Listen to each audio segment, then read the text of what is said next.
A mulher e o dragão, A visão começa com um quadro representativo de Israel como uma mulher prestes a dar à luz, e viu-se um grande sinal no céu, uma mulher vestida do sol, tendo a lua debaixo dos seus pés e uma coroa de 12 estrelas sobre a sua cabeça. E estava grávida e com dores de parto, e gritava com ânsias de dar à luz. Apocalipse, capítulo 12, versículo 1 e 2. As informações que mais se coadunam nas Escrituras a respeito dessa visão apontam a mulher como símbolo do povo israelita, ou seja, da nação de Israel, ou seja, do povo hebreu. Ela está vestida de sol, com uma coroa de 12 estrelas e a lua debaixo dos seus pés, numa alusão ao sonho de José. Gênesis capítulo 37, versículo 9. No sonho de José, porém, há indicação de apenas 11 estrelas, enquanto na coroa usada pela mulher há 12 delas. Ora, no sonho de José, era como o que recebe honra dos pais e dos irmãos, e nesta visão ele está inserido como parte dos 12 filhos de Jacó.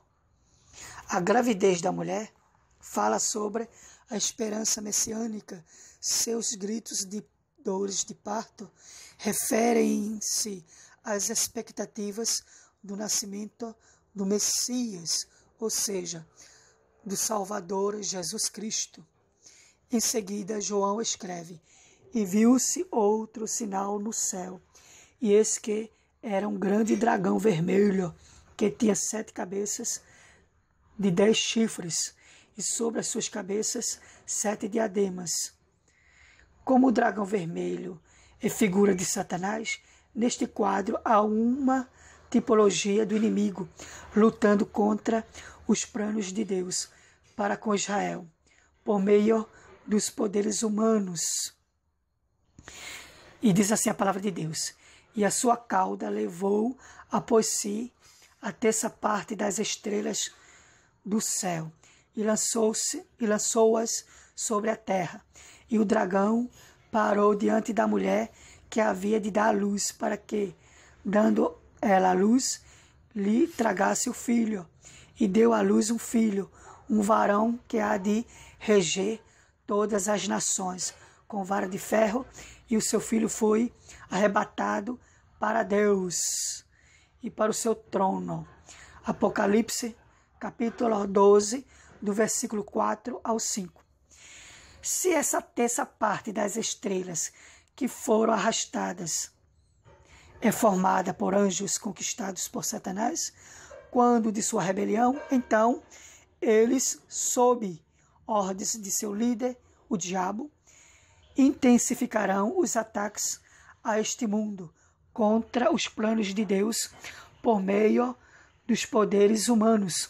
A perseguição aos filhos de Jacó pelos poderes governantes do passado, instigados por Satanás, é conhecida na história humana. Nas Escrituras, há registro de que Herodes perseguiu o menino Jesus. Mateus capítulo 2, versículo do 12 ao 16. Quando o menino se tornou homem, foi novamente perseguido e morto sob as ordens do Pôncio Pilatos, que representava o Império Romano. O ato de Jesus ser perseguido pelos líderes religiosos de seu tempo e depois de ser morto, numa parceria com o governo romano, ressuscitar e ascender aos céus, onde está a direita de Deus, encerra a visão de Apocalipse 12, versículo 1 a 5. O versículo seguinte revela o momento em que o iníquo quebra o pacto de 7 anos, e a mulher fugiu para o deserto, onde já tinha lugar preparado por Deus, para que ali fosse alimentada durante 1260 dias. Apocalipse 12, versículo 6. Em outras palavras, o intervalo entre o versículo 5 e 6 do capítulo 12 de Apocalipse vai desde a ascensão de Jesus até 3 anos e meio após o arrebatamento da igreja. Para agravar ainda mais a crítica situação que o mundo atravessará naquela época, o arcanjo Miguel expulsará o diabo e seus anjos dos lugares celestiais para a terra. E houve batalha no céu. Miguel e os seus anjos batalhavam contra o dragão, e batalhavam o dragão e os seus anjos, mas não prevaleceram, nem mais o seu lugar se achou nos céus, e foi precipitado o grande dragão, a antiga serpente, chamada o diabo e Satanás, que engana todo o mundo. E ele foi precipitado na terra, e os seus anjos foram lançados com ele. Apocalipse, capítulo 12, versículo do 7 ao 9. Desde a sua queda, Satanás armou seu reino nas regiões celestiais. Naquela época futura, ele e todos seus anjos serão atirados para a terra. Então, esse trabalho estará a cargo de Miguel, o único ser chamado de arcanjo nas Escrituras. Quando isso acontece, uma voz do céu é ouvida por João. E ouviu uma grande voz no céu que dizia: agora chegada está a salvação e a força e o reino do nosso Deus e o poder do seu Cristo, porque o acusador de nossos irmãos é derribado, o qual diante do nosso Deus os acusava de dia e de noite, e eles o venceram pelo sangue do Cordeiro e pela palavra do seu testemunho, e não amaram as suas vidas até a morte. Pelo que alegrai-vos, ó céus, e vós que neles habitais, ai dos que habitam na terra e no mar, porque o diabo desceu a vós e tem grande ira, sabendo que já tem pouco tempo. Apocalipse, capítulo 12, versículo do 10 ao 12.